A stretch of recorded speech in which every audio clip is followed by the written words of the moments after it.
All right, we're joined now by Sean Amato, who is up in Edmonton. Now, Sean, Smith said it earlier today, it feels like a new starting point in the relationship between the province and the feds. What does this mean for Alberta? Yeah, well, there was a lot of celebration here at the legislature yesterday as news of this deal started to leak out. You mentioned it, Jillian. I think what we saw there was both leaders speaking to their base a bit. Danielle Smith saying there will be a pipeline built. She is confident of that. She's confident now that some of the laws concerning oil and gas development have been changed, have been tweaked more to Alberta's liking. She says she's confident that a pipeline company will come on board, will agree to build this pipeline, and they'll get it done. Obviously, there still needs to be some work negotiating with BC, negotiating with First Nations out west about how to get that done. But obviously, Danielle Smith speaking to her base there, essentially saying, yes, we did give up some things on the environmental side, but we are confident that this will mean a new pipeline. This will mean more oil production. This will mean more jobs for Albertans, and that's what she's trying to sell to her base. On the flip side, you saw Mark Carney talk about the environmental concessions that he was able to get out of Alberta. Obviously, he's speaking to yes, we need a strong economy in Alberta, but we also need to be mindful of the environment. So he's talking about, the industrial carbon tax concessions that Alberta has made. He's talking about the carbon capture project that is part of this deal. So obviously both sides talking to their base. It was very notable to me that Mark Carney also said that if there is no private proponent, there will be no pipeline. So that is huge. Danielle Smith sounds a lot more confident that that will happen. But again, Mark Carney sort of pointing out the obvious here is that if nobody steps up with a big bag of money to build this thing, it's actually not going to happen. Alberta will then have given up some concessions on the environmental side, agreed to some of the things Mark Carney wants, and there is no guarantee that we will ever see a pipeline out of this. But again, Danielle Smith quite confident that that will happen. Thanks, Sean. Now, Sean, Smith was asked earlier during the press conference when she was speaking with reporters, asked point blank if this agreement signed today could squash Alberta's separatist movement. She said that she believes it could, saying that she had told Carney that she felt Trudeau created the independence movement in the province and told Carney that a deal like this could end it. What are your thoughts on the impact there? Yeah, it'll be very interesting. I mean, Danielle Smith is going to the UCP AGM this weekend in Edmonton. There will be thousands of members there. We know from recent polling that a large number of those people, maybe 30 to 40% of the people who voted for the UCP last time around are separatists or at least sympathetic to that discussion. So it's very key for Danielle Smith that she's able to go to that AGM and she's able to talk about this pipeline deal. She's able to talk about a pathway to increasing jobs and oil production in Alberta, rather than people talking and focusing on separation, focusing on recall. Obviously, that's a huge issue going on in Alberta right now. 14 MLAs are facing recall because so many Albertans are angry over Bill 2. So it remains to be seen whether separatism or this rise in separatism that we saw after the last federal election will actually be squashed by this. I'm sure some people on the far right, you heard Ezra Levant sort of saying, you're trusting Mark Carney here that you are going to get a pipeline. You're making concessions for a pipeline that may never happen. So you're already hearing, from the far right side saying, I don't know about this. I don't know if we can trust Mark Carney on this.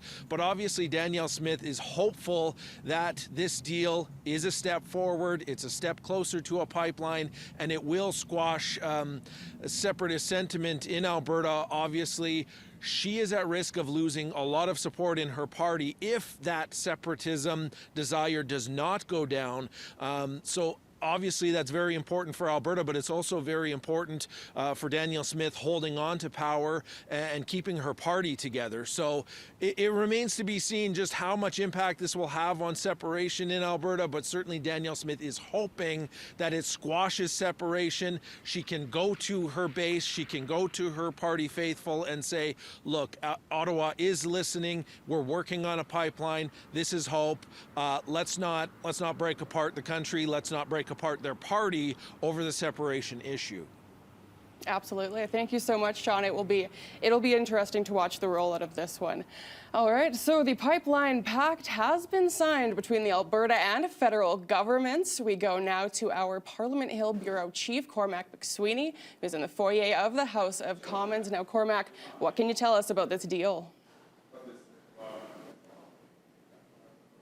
Well, this is a long time coming. Of course, this has been talked about for some time since the Major Projects Office was first talked about in the election, and then the legislation that was put through in June to start this whole process. Smith has been pushing for this for some time, and now she has this MOU in her hands. And this essentially sees the federal government agreeing that a pipeline to the West Coast to open up Asian markets would be in the matter of national interest for Canada as we try and beef up our economy during this trade war with the U.S. However, it still has to be referred to the Major Projects Office, and it is that office that would have to effectively give the green light and agree that this is a project of national interest.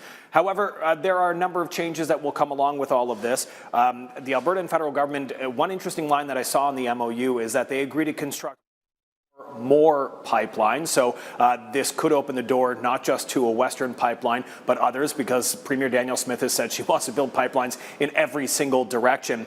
But there are conditions to try and alleviate some concerns. In particular, there should be economic benefits for British Columbia. We know that BC Premier David Eby has been very vocal in his opposition to this pipeline and the way that this has been handled up to this point. But as well, one condition on a potential pipeline is that there be Indigenous co-ownership. So basically, the governments of Alberta and the feds say that they want to see BC and Indigenous groups profiting off of this pipeline just as much as Alberta would. But there's also a condition that the application to get this pipeline built should be submitted before July 1st of next year. So Alberta and the feds don't have a long runway here to start working on the official application, where a lot more of the details that could make or break this pipeline project will be worked out. And during that time, they've agreed to work together, the federal and Alberta governments, to have trilateral meetings with the BC government, to have meetings with Indigenous groups as well, to try and see if they can work out their differences and find some compromises to the concerns out of all of this. But the big question on this MOU is around environmental laws. Of course, Premier Smith had been talking about the laws that she wanted changed or scrapped altogether to try and make this a reality. The emissions cap, as we heard earlier, is going to be gone out of this. There are going to be new methane regulations as well. The Oil Tanker Moratorium Act, that's another big sticking point in this. Of course, if you do get a pipeline that ends up to the northwest coast of the country, there is a big issue there, because the coastal First Nations say they disagree with that. It's never going to happen. They don't want to see any tankers going through the strait just off of Prince Rupert. They say that any oil spill could be a huge environmental and ecological disaster. But there is a ban in place. It was put in place in 2019. It was respected before that, but it was officially put in law in 2019 by the then Trudeau government.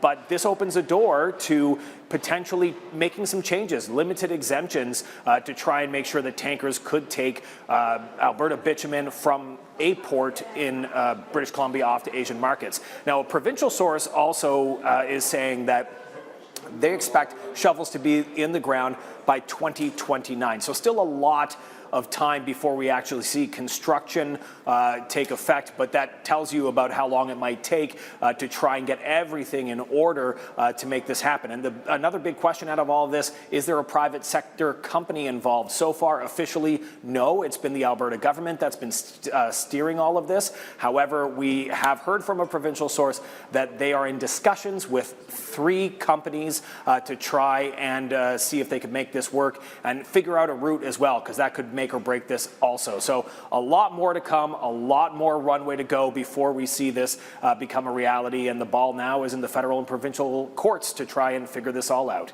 Jillian? Absolutely. Lots of moving parts at play here. Thank you. That is our Cormac McSweeney joining us from Ottawa. All right, lots of smiles from government officials today, and in just over an hour, we expect to hear from the Prime Minister as he delivers a keynote address to Calgary business leaders at the Chamber of Commerce that is set for around noon, and we will bring you his address here. Thanks for joining us on City News 24/7.